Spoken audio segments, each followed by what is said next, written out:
Bismillahirrahmanirrahim. Assalamualaikum warahmatullahi wabarakatuh. Sahabat-sahabat yang dikasihi sekalian, pertamanya syukur kehadrat Allah. Kita dapat menyambung pengajian sirah Nabi kita sallallahu alaihi wasallam. Dah masuk siri yang ke-12 dah. Dah masuk siri yang ke-12. Umur Nabi kita 50 tahun. Dah habis Isra' Mi'raj. Malam ni kita nak teruskan. Apapun saya ucap terima kasih kepada Abang Talaha saya yang ada bersama kita malam ini, Abang Talaha, Abang Rahim, Muhammad Afiq, Pak Long, terima kasih Pak Long. Begitu juga rakan-rakan kita yang on the way nak bersama dengan kita dalam kuliah Sirah Nabi siri ke-12. Baik, sahabat-sahabat sekalian, telah pun kita bincang siang tadi. Telah habis dah kita bicarakan soal Isra' Mi'raj. Ya, yang berlaku ketika umur Nabi 50 tahun. Itu menurut satu pendapat lah.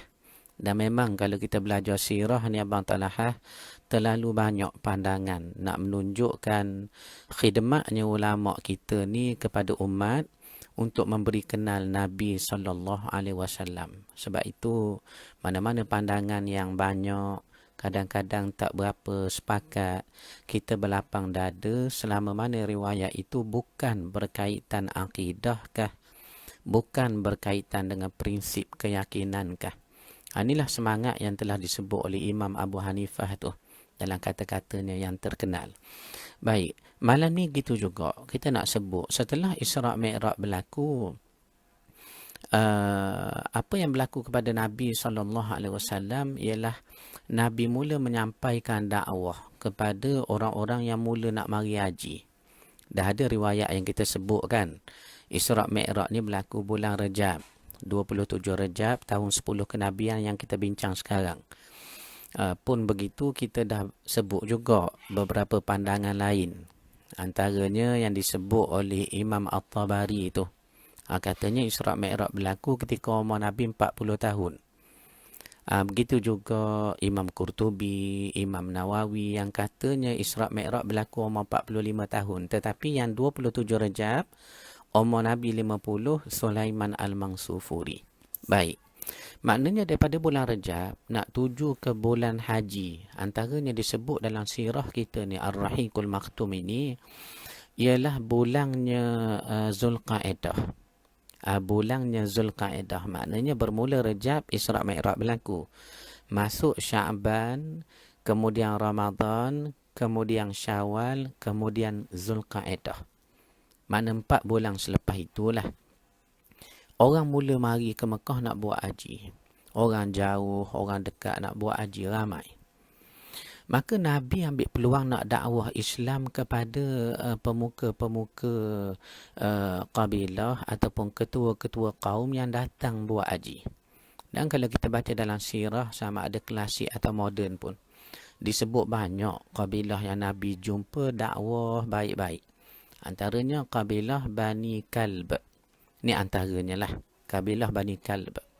Kabilah Bani Kalb ni sahabat-sahabat sekalian, Cikgu Ding saya, dia adalah satu kabilah yang terkenal juga dengan nama dia yang lain, kabilah Abdullah. Nama kabilahnya Bani Kalb, tapi dikenal juga dengan nama kabilah iaitulah Bani Abdullah. Kabilah Bani Abdullah ataupun Bani Kalb. Tu Nabi mari dakwah pada mereka. Apa kata Nabi? Tak terima juga dakwah Nabi SAW, mereka tak terima. Selain daripada Bani Kalb ataupun lebih dikenali dengan nama Bani Abdullah tu, yang Nabi dakwah juga, kabilah yang Nabi dakwah juga ialah kabilah Bani Hanif. Kabilah Bani Hanif. Dan kabilah Bani Hanif ni adalah satu kabilah yang paling buruk layanan mereka kepada Nabi kita sallallahu alaihi wasallam.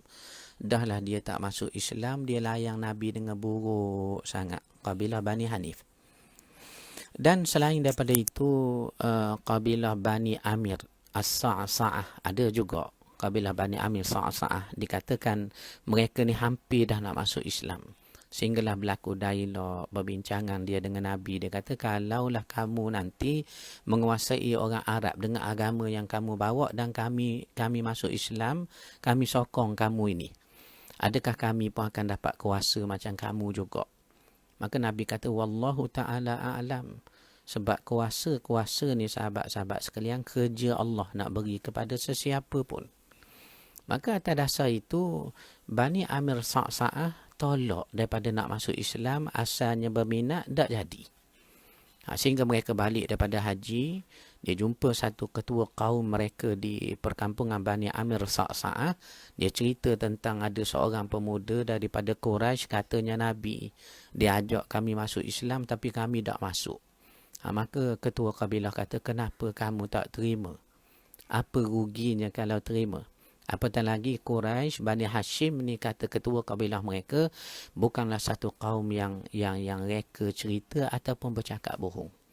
Ini antara kabilah yang Nabi ambil peluang untuk dakwah kepada dakwah Islamiyah Islam ini lebih kurang 4 bulan selepas peristiwa Isra' Mi'raj yang kita sebut tadi itulah. Baik, sebelum tu kita nak ucap selamat datang juga kepada adik Siti. Begitu juga adikku saya ni Iznan Musyammi daripada Labuan, jauh ya. Begitu juga Pak Long daripada Johor, Abang Rahim Bukit Kuda, terima kasih bang. Cikgu Din daripada Kuala Berang, Liari daripada Tangkak, terima kasih Liari. Kak Rozi Kota Kemuning, begitu juga Lia Ia Kampung Kesung Mani, clear ya, alhamdulillah. Abang Zul Azmi, terima kasih bang, kita buat nota insya-Allah bang. Prof Azmi saya ada malam ini, alhamdulillah Prof, clear suara Prof ya. Begitu juga Abdul Hakim bin Datuk Azam, terima kasih banyak Kim. Abang Talaha dan rakan-rakan semua sekali yang hadir pada malam ini. Kita masih bicarakan tentang umur Nabi 50, dah berlaku dah Isra' Mi'raj, bagaimana Nabi ambil peluang dakwah kepada pemuka-pemuka Arab, kabilah-kabilah Arab yang datang dalam bulan Zulkaidah tu ke Mekah nak buat haji. Dan kita dah sebut beberapa contoh kabilah yang tolak dakwah Nabi, tak terima. Tetapi rupanya Abang Talah ada juga yang masuk Islam, terima Islam. Ni antaranya orang-orang bukan orang Mekah. Siapa? Sahabat yang selalu kita dengar namanya Abu Zar Al-Ghifari. Abu Zar Al-Ghifari salah seorang daripada penduduk bukan Mekah yang terima dakwah Nabi SAW. Cuma kisah-kisah sahabat seperti ini kalau kita nak terang, mungkin kita cerita di masa akan datang. Mungkin ada satu subjek kita cerita berasaskan kepada satu kitab. Ada kitab tentang sahabat ni. Antaranya Suwaru min Hayatil Sahabah yang dikarang oleh Dr. Abdul Rahman Ra'fa Basha itu. Nanti kita akan baca, kita bincanglah lebih kurang tentang sahabat ni. Jadi Abu Zar Al-Ghifari masuk Islam, masuk. Terima dakwah Islam daripada Nabi SAW seorang. Selain daripada itu iaitulah Suwaid bin Samit. Suwaid bin Samit disebut orang masuk Islam juga, bukan orang Mekah. Dan Suwaid bin Samit ni, kalau kita baca sejarah hidupnya, dia ni satu ahli bahasa, orang educated lah, orang cerdik lah Abang Samsudin.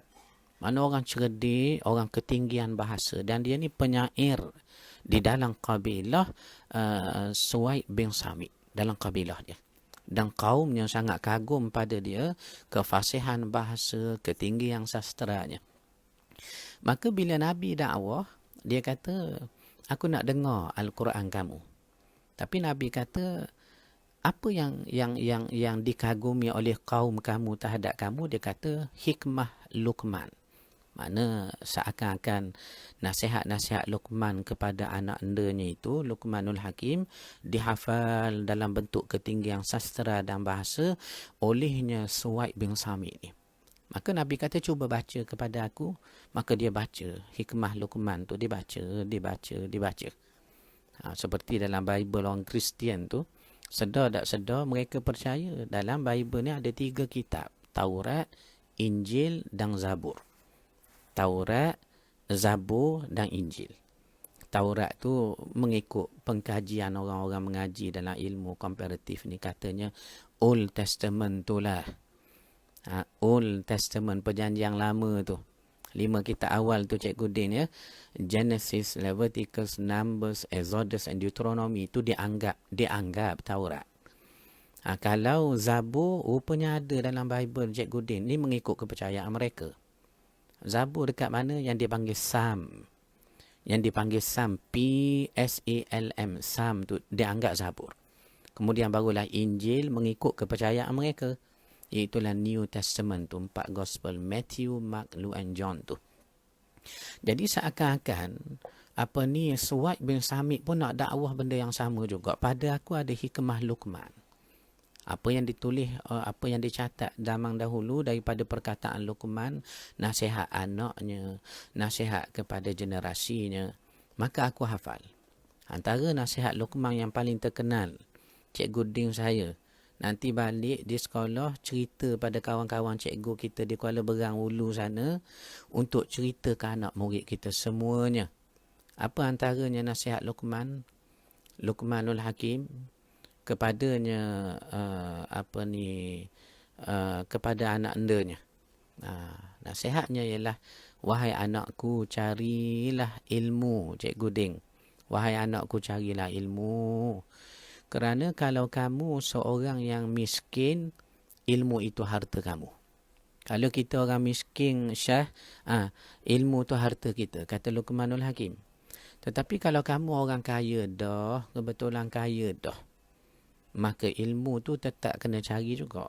Sebab dia akan menjadi perhiasan bagi dirimu. Seperti Imam Malik, kaya tetapi alim. Guru Imam Malik, Imam Abu Hanifah, kaya raya sangat-sangat tetapi alim, perhiasan bagi dirimu. Jadi atas dasar itu dibentangkan hikmah Luqman kepada Nabi lah. Maka Nabi pun baca Quran pula kepada Suhaib bin Samit. Kagum Suhaib bin Samit. Orang bahasa, ketinggian bahasa, pakar bahasa. Maka ia beriman dengan Islam dan dia balik ajar kepada kaumnya. Ini antara orang-orang yang masuk Islam lah. Seperti yang kita sebut tadi, Abu Zar Al-Ghifari, Suhaib bin Samit. Begitu juga laginya Tufail bin Amru Ad-Dawsi. Ramailah sahabat-sahabat yang akan kita detail bila sampai masanya nanti. Apapun kita nak ucap selamat datang dulu pada sahabat-sahabat kita. Ayahanda, cikgu saya, Ayahanda Haji Kasman, terima kasih. Ayahanda cikgu daripada Kuala Berang, daripada Dungung datang. Begitu juga rakan-rakan Azmatul Faiza, terima kasih Kak Faiza dan Abang Taib. Kita masih bincang tentang sirah Nabi, Kak. Begitu juga Alia Abraham, terima kasih. Rakan-rakan yang lain ni masih ramai lagi ni. Kita share ya. Ambil keberkatan share ilmu itu. Kita ambil keberkatan share ilmu itu. Terima kasih Kak Maznah daripada surah An-Nur. Terima kasih. Okey Kak Maznah, kita sambung sirah kita siang tadi ya. Siang tadi. Okey. Ada riwayat kata apabila selesai musim haji ini, masuk pada awal tahun 11 kenabian, Nabi berkahwin dengan Aisyah. Itu saya kata bila sebut sirah, kadang-kadang kita tengok susunan itu, katanya Nabi seakan-akan kahwin dengan Aisyah tahun 11 Hijrah. Wafatnya pula Khadijah pada tahun 10-nya kenabian. Maaf saya, pada 11 kenabian. Khadijah wafat tahun 10 kenabian. Makna seakan-akan Aisyah ni macam isteri yang dikahwini oleh Nabi selepas. Selepas apa dia? Selepas perkahwinan Nabi dengan Khadijah. Sedangkan kita tengok dari segi kronologi rentetan Nabi berkahwin itu, Nabi berkahwin dulu dengan Ummul Mukminin Saudah binti Zama'ah kita. Saudah binti Zama'ah dulu. Saudah binti Zama'ah ni dia sempat hijrah yang kita cerita hari tu. Umur Nabi 46 tahun kan. Nabi tak ikut sama hijrah orang Islam ke Habasyah. Tapi Nabi beri izin. Antara yang pergi Saudah dengan suaminya Sakran. Meninggal Sakran, maka Nabi nak jaga Saudah, Nabi pinang Saudah. Saudah ni isteri pertama Nabi yang Nabi kahwini selepas kewafatan Khadijah. Tapi tiba-tiba kita baca malam ini dalam sirah Ar-Rahiqul Maktum, yang jadi asas kepada perbahasan sirah kita ini tak lain tak bukan. Tahun 11 Hijrah Nabi berkahwin dengan Aisyah dalam bulan Syawal itu. Itu yang saya katakan, sirah ni soal perbezaan pandangan sikit dari segi riwayat, dari segi kisah, tak apalah. Kita nak belajar. Semalam ada satu sahabat kita membantu maklumat kepada kita.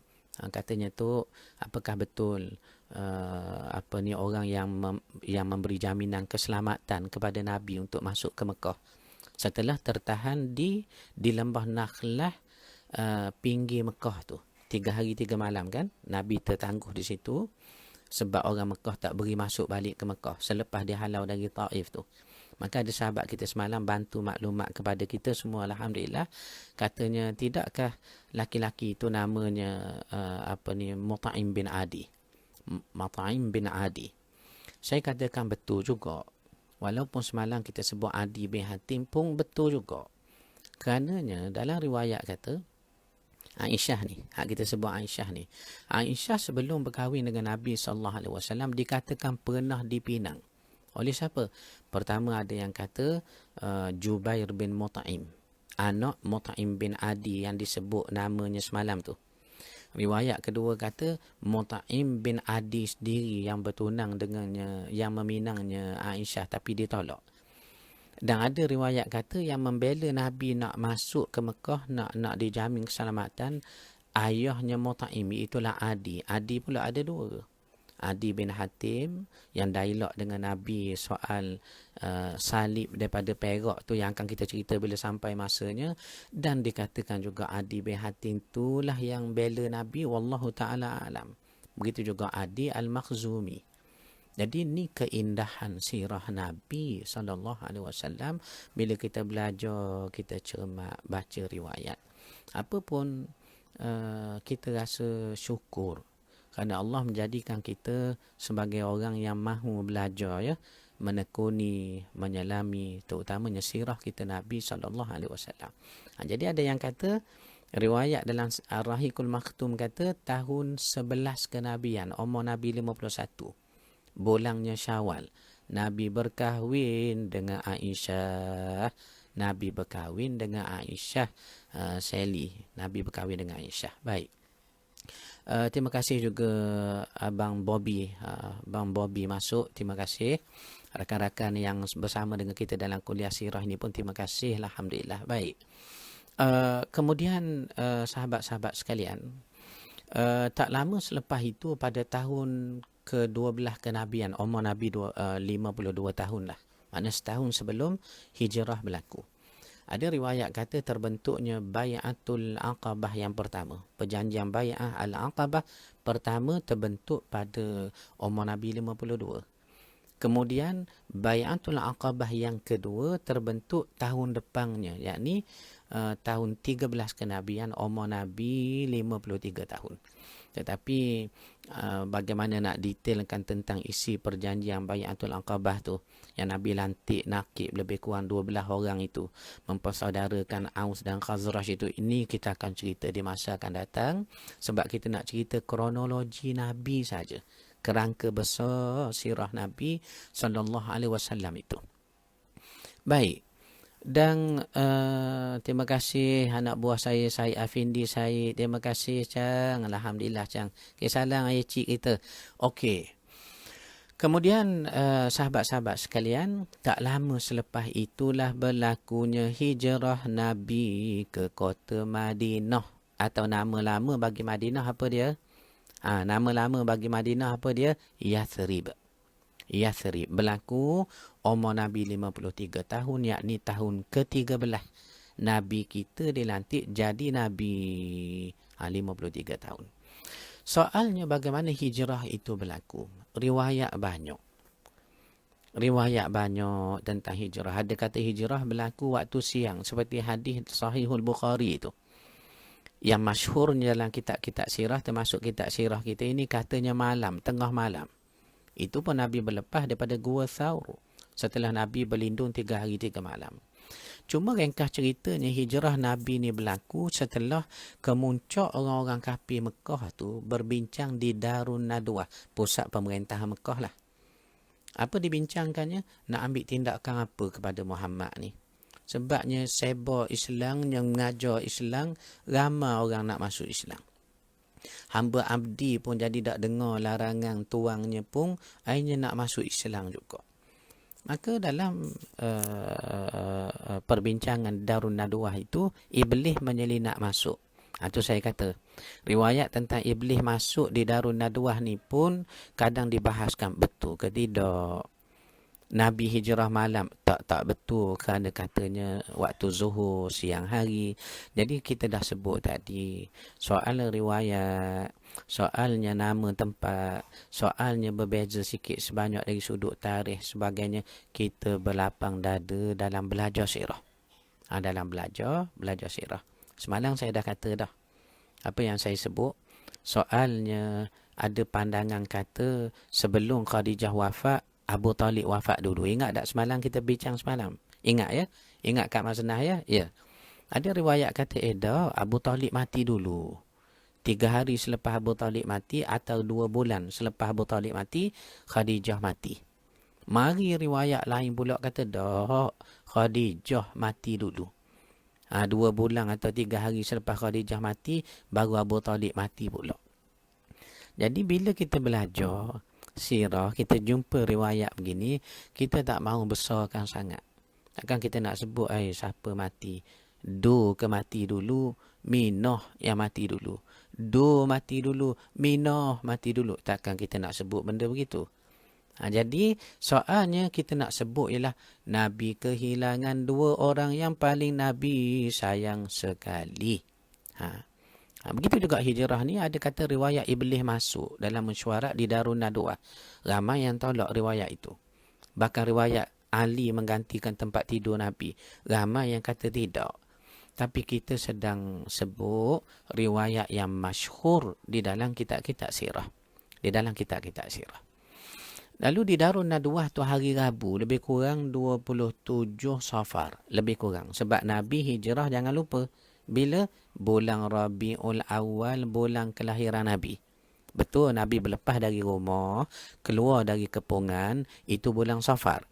Tapi Nabi berlindung 3 hari 3 malam dalam Gua Thaur, menggenapkan penghujung bulan Safar, 1 Rabiul Awal, hari Isnin tengah malam. Baru Nabi berlepas daripada Mekah, melaksanakan hijrah. Maknanya Nabi hijrah betul-betulnya bila? Bulan Rabiul Awal. Ada 3 cadangan di Darun Nadwah pada siang tu, waktu duha, mereka mesyuarat nak ambil tindakan pada Nabi. Antaranya Abul Aswad, ni satu pemuka kabilah Bani Aswad. Dia kata apa dia? Kita penjaralah. Kita penjara biar mati dalam penjara. Sebab memang orang Arab dulu ni, bila mana ada pemberontakan di kota Mekah, ada juga dulu. Antaranya dipelopori oleh 2 penyair besar dalam dunia Mekah. Siapa? An-Nabirah dengan Az-Zuhair. Az-Zuhair dengan An-Nabirah. Ini saya ingat saya lah dalam sirah-sirah klasik. Az-Zuhair dengan An-Nabirah, 2 orang pemuka syair yang besar dalam bumi Mekah. Dia menghasilkan syair, menghasilkan sajak, menghasilkan kata-kata yang begitu tinggi nilai dia. Dan menaikkan nama, menaikkan semangat untuk orang serang kerajaan Mekah, memberontak biar kerajaan Mekah bertukar. Maka apa mereka buat pada Az-Zuhair dengan Nabirah? Di penjara. Di penjara tu.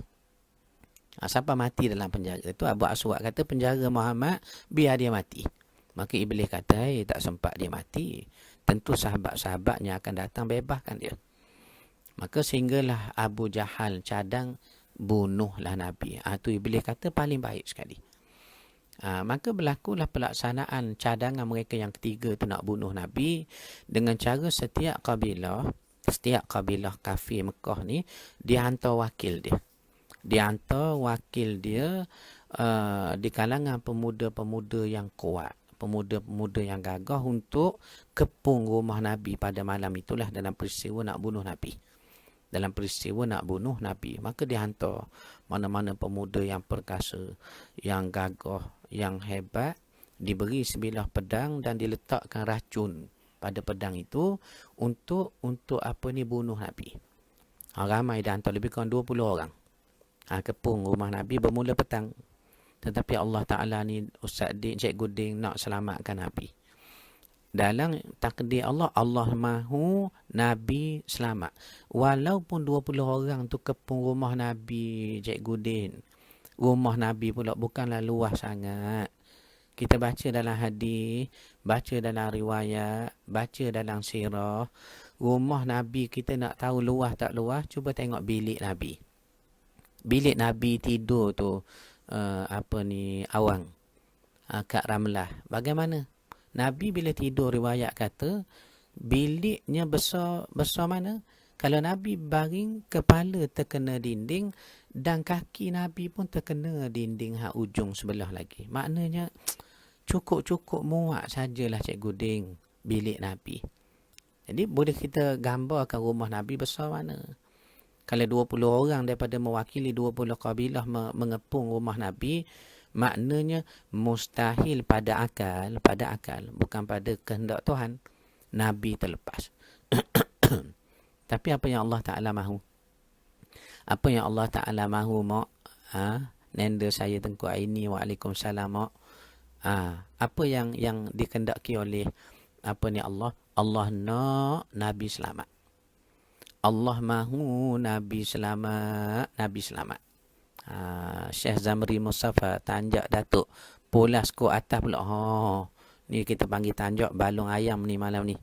Kita sambil-sambil belajar, kita tahu juga sikit sebanyak ya. Orang-orang lama kita tinggal ni. Okey, baik. Nabi SAW, Allah nak selamat. Bila Allah nak selamat, tak ada orang boleh datang ke mudarat. Sabit katanya, Nabi baca tak? Ayat surah Yasin tu, ayat ke-9, tak silap saya. Balik karan cuba tengok. Apa disebut oleh Nabi SAW? Baca nas Al-Quran surah Yasin. وَجَعَلْنَا مِنْ بَيْنِ أَيْدِيهِمْ سَدًّا وَمِنْ خَلْفِهِمْ سَدًّا فَأَغْشَيْنَاهُمْ فَهُمْ لَا يُبْصِرُونَ. Kami jadikan di depan mereka dinding dan belakang mereka dinding juga, sehingga mereka tak boleh tengok. Ramai di kalangan kita ada yang menterjemahkan fahum la yubsirun tu, mereka ni tertidur. Cikgu Din pernah dengar tak? Orang cerita tentang hijrah Nabi, dia kata orang kafir tertidur. Maka dia baca ayat Quran daripada surah Yasin ni, fahum la yubsirun. Jawapannya tak tepat. Kenapa kita kata tak tepat? Sebab kalau tidur, tentu mereka pejang mata. Bila pejang mata, dah akan Allah sebut fahum la yubsirun, tak boleh melihat. Mereka celak tapi tak nampak. Mereka celak tapi tak boleh tengok. Itu maksud fahum la yubsirun. Jadi Cikgu Din, rakan-rakan Abang Roslan, Pak Long, Abang Din, Awang, siapa lagi hak laki-laki ni, Zamri, kemudian laginya Syed Afindi, semua sekali hak ada ni boleh amal lah ayat ni.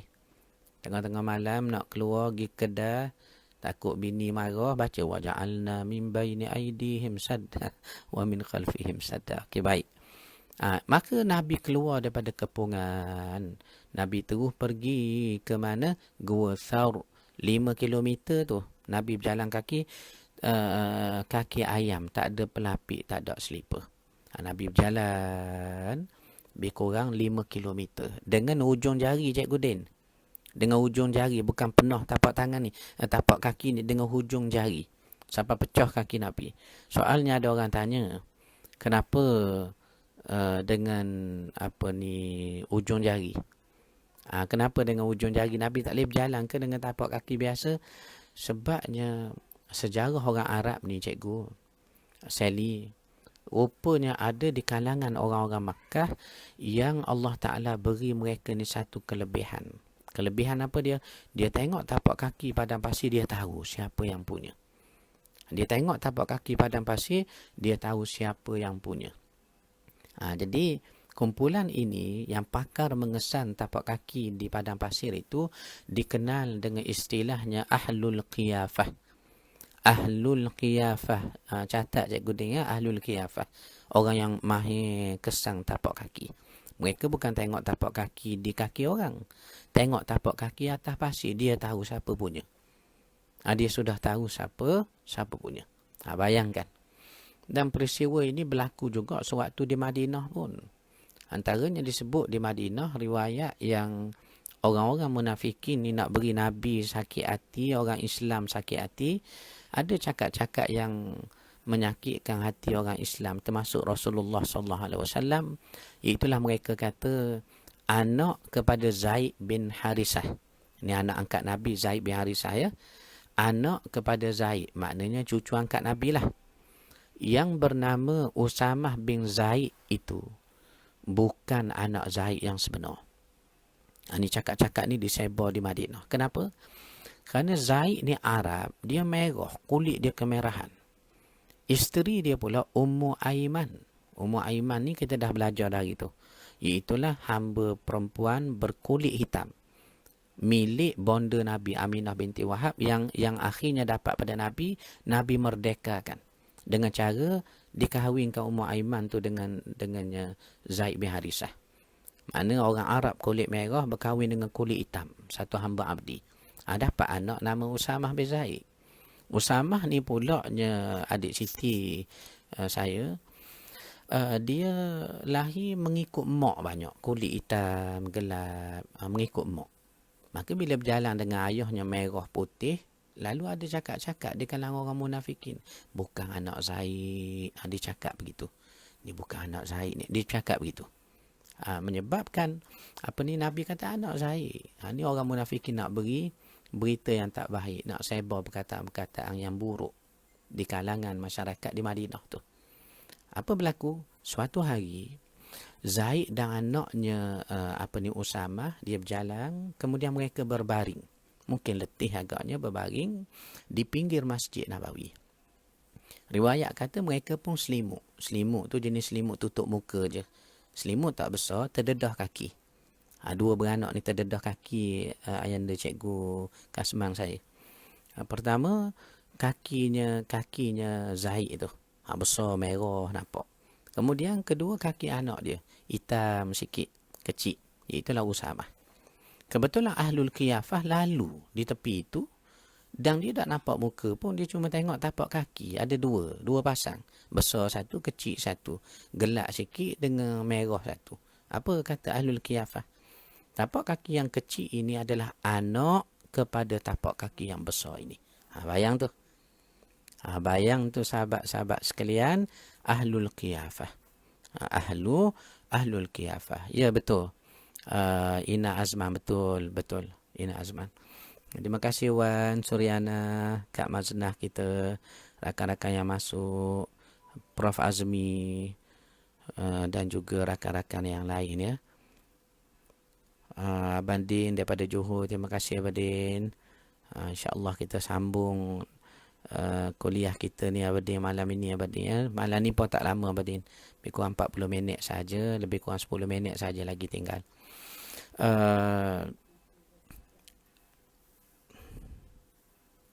Baik Abang Din. Ya. Kita 10 minit je saja lagi ya.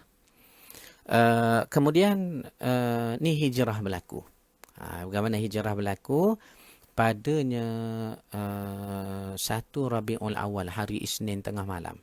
Nabi dengan siapa hijrah? 4 orang. Nabi, Abu Bakar, Amir bin Fuhairah. Amir bin Fuhairah ni budak yang kerja jaga ternakan Abu Bakar. Dan juga seorang penunjuk jalan, tapi dia tak masuk Islam, dia kafir. Waktu tu masih lagi kafir. Siapa? Abdullah bin Uraiqid. Nama Abdullah juga. Abdullah bin Uraiqid ni penunjuk jalan orang kafir. Dia tunjuk jalan bagi hijrah Nabi, iaitulah Nabi sallallahu alaihi wasallam, kemudian Abu Bakar, kemudian Amir bin Fuhairah.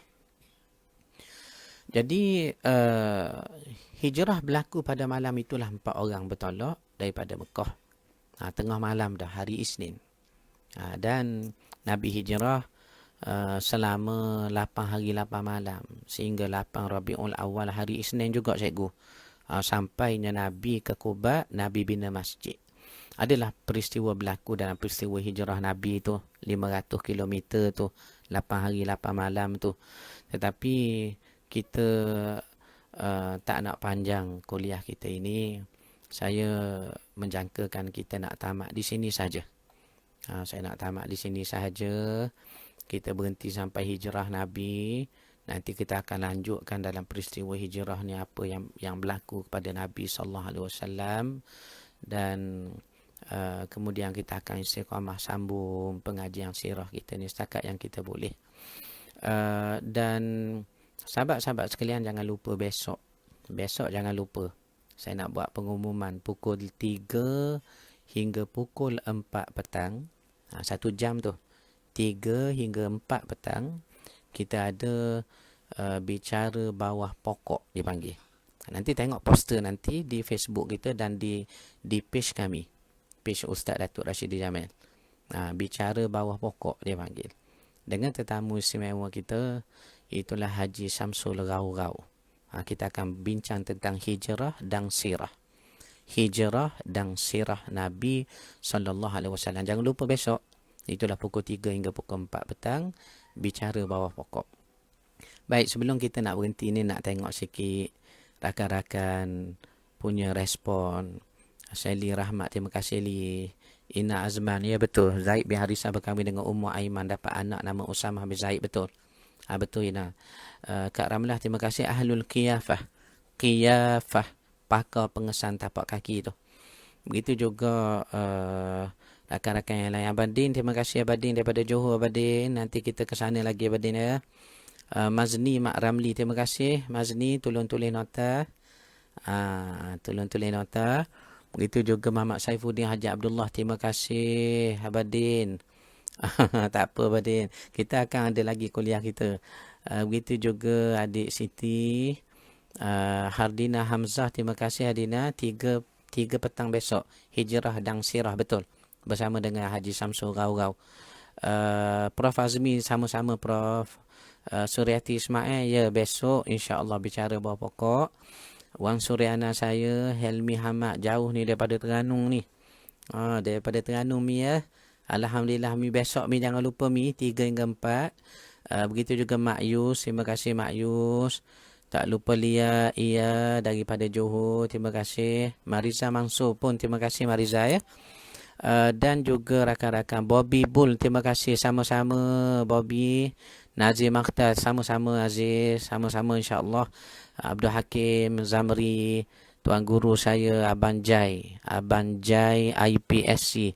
Ni guru saya dalam bidang menembak ni tuan-tuan. Abang Jai, besok Abang Jai pukul 3 hingga pukul 4. Begitu juga Kamariah Mansur, terima kasih banyak. Kita nak habis dah. Esok kita sambung. Suryati Ismail, terima kasih. Okey, terima kasih Suryati Ismail Arif. Begitu juga Zukurin Shimota, terima kasih. Cikgu Azman saya, terima kasih cikgu. InsyaAllah besok kita sambung mudah-mudahan. Aku qawli hadza wa astaghfirullahal azim li wa lakum.